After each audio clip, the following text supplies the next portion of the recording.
अग्नि वरुण सब अलग अलग नहीं है, एक ही अल्टीमेट रियलिटी के रूप।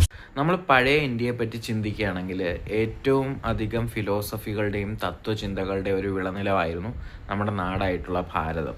അതിൽ ഏറ്റവും ആദ്യം പറയാനുള്ളത് മോണോതീസം എന്ന് പറയുന്ന കോൺസെപ്റ്റിനെ പൊളിച്ചെഴുതി പോളിതീസത്തിൽ തന്നെ ഒരു മോണോതീയിസ്റ്റിക് ആസ്പെക്റ്റ് കൊണ്ടുവന്നതാണ്.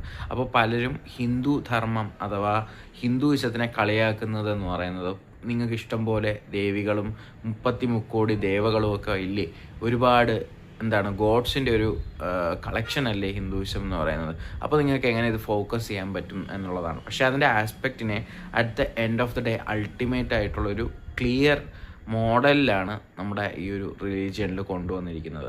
റിലീജിയനെ കുറിച്ച് പറയുന്നതല്ല ഇവിടെ, ഈ ഒരു റിലീജിയൻ്റെ ആ ഒരു ബ്യൂട്ടി, അതായത് എല്ലാത്തിനെയും സ്വാംശീകരിച്ച് ഒന്ന് എന്നുള്ള രീതിയിൽ കണക്കാക്കുന്നു. അപ്പോൾ ഏകദേശം ഒരു